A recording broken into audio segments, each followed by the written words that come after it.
flights at 40 major airports due to air traffic control safety concerns amid the ongoing government shutdown, now on its 36th day.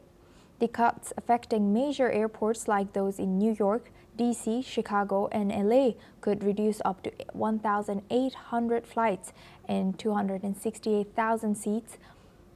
The shutdown has caused staffing shortages with 13,000 air traffic controllers and 50,000 TSA agents working without pay, leading to delays and safety risks. Airlines are making adjustments, prioritizing long-haul and hub-to-hub flights. Duffy has warned further restrictions could follow if the shutdown persists. Now for this discussion, we welcome Dan Perry. He's a political analyst, joins us live from Tel Aviv. Thank you very much, Dan, for joining us again. Good to see you.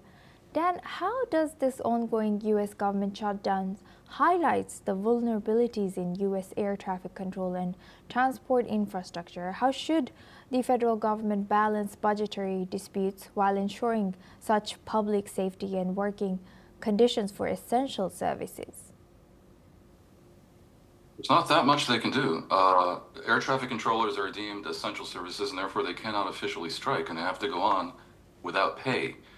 This is the longest government shutdown in the history of the U.S., 36 days, I believe, and it shows no signs necessarily of ending anytime soon because of the nature of the incredibly partisan and ruthless dispute between the Republicans and the Democrats. The air traffic control issue in the U.S. is a long and painful one. In 1981, they attempted to strike for better conditions, and Reagan fired almost all of them, about 12,000 air traffic controllers, and the result was flight disruptions in the U.S.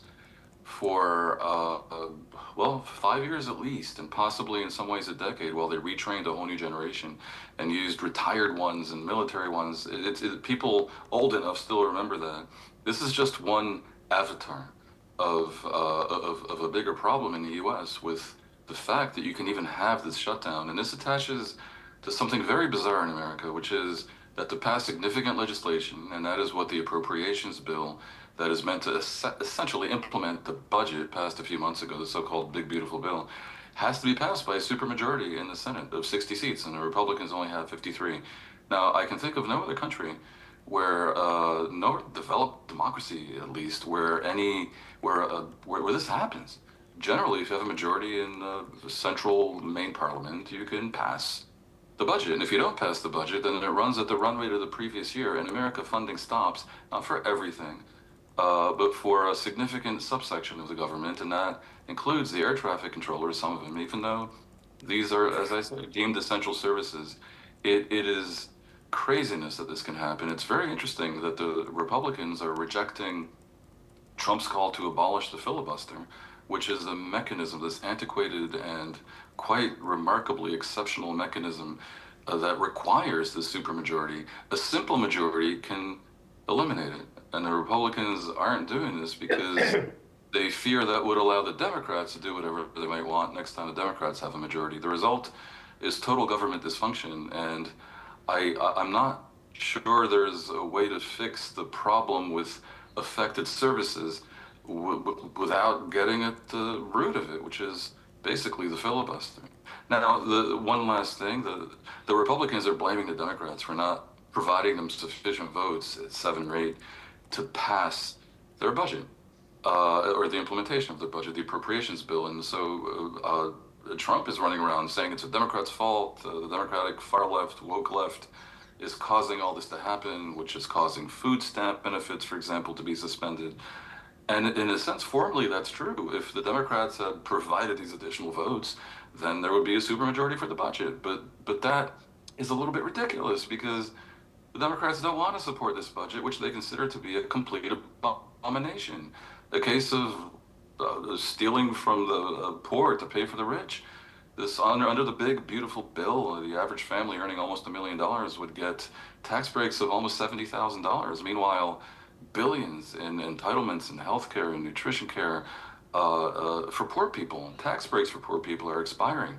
I mean, it's hard to defend the big, beautiful bill, and therefore It's, well, nothing short of ugly in its level of popularity among the American people. I don't see how you get the Democrats to vote for that.